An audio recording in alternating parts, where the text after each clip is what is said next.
the biggest winners and losers from the World Cup draw. Nick Mendola, is there anybody that you would say is the biggest winner, aside from the US? Because I think the host nations will do pretty well out of this. Look, I think you have to start there, and it's not me as an American. It could not have. It could barely have gone better. That's really, truly the case. You know, you start to look around even at the groups. Spain will be expected to win, but they have to face Uruguay. Belgium will expected to win, but they have to face Mo Salah. Belgium might be next on my list, I guess I would say, with Iran, Egypt, and New Zealand. They are a team that will want to get their sea legs under them because they haven't had the tournament success they've expected. So I'll go Belgium, but I might say that is significantly, like, one is the US and well down to two is Belgium. Andy, biggest winner? I think Mexico, and you mentioned, the host nations, but like the way that, I'm just going to say what everybody's thinking here. Most of the worst teams from pots 2 and 3 all went into groups A through D.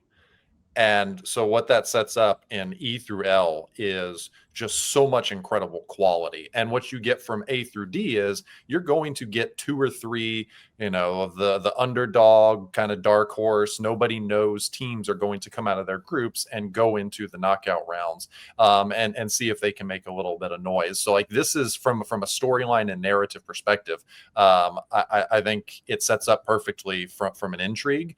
And I think the fans won because of that, not to, and maybe I'm looking through those US tinted glasses and the group that we've got, but I am infinitely more excited now for the World Cup than I was about 4 hours ago when we started this stream. And now the fact that we can look at some of these matchups, the World Cup is well and truly here. It really is. And I think when we look at, in terms of, sorry, Nick, I'm just trying to gather my thoughts here. We look at the biggest losers. I think we have to look at some of the bigger nations in terms of a Brazil or a France. I think that they're looking at those groups like, yeah, we can get through it, but this is going to be a lot tougher now in the group stages for them than they would have hoped. Yeah, I think if you're Norway, you probably also go into this tournament, like to flip it on France, because they're in the same group. You go into this tournament saying, all right, look, we know we're going to play someone from Europe. And you look up and down the list at the teams that might be able to run with you or might be able to do whatever. And you say, well, I hope it's not France. And then it's France. And you get Senegal as well. So I think the group I will feel they did get the playoff winner, right? That helps ease the struggle a little bit. That's tough. I also think that when you really dig into the matchups, there are a few groups that look like they have a first and second place team like that. And so it's easy to look at the teams you might have thought could have been a dark horse and thought, well, you landed with a much tougher path, right? I guess we should say, though, sorry, one more thing. Shouldn't we say that Paraguay, Australia, and the UEFA Path C winners are also winners? Right? If we're thinking that the U.S. has done well to get that draw, and we all acknowledge that the U.S. is not at the moment a top 10 team in the world, then you have to say that everyone else is probably pretty happy that the group, the pot 1 team they got is the United States. Yeah, and I'd throw Portugal out there as well, probably. Uzbekistan, Colombia, and then one of New Caledonia, Jamaica, or DR Congo. You could always have a surprise, but I think if that's who you're looking at to make up that group with, pots 2 and 3 having not been as strong as they could as well, I think Portugal got a very, very cushy draw here too.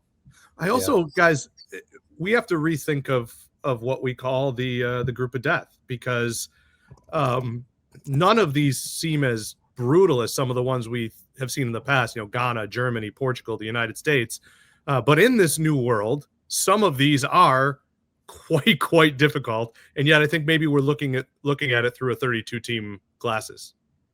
Here we are, and this is, I think, for me, just been in terms of what we look at the group of death at the World Cup draw. I think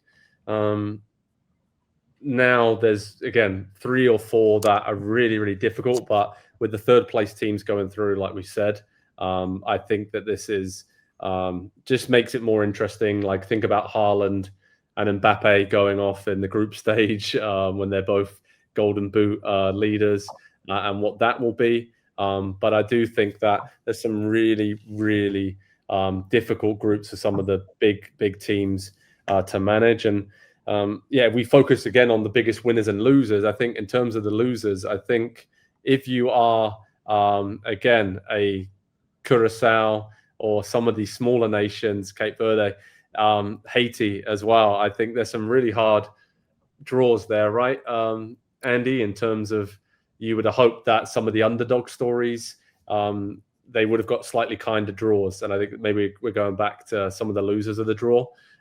We probably focus on some of those smaller nations.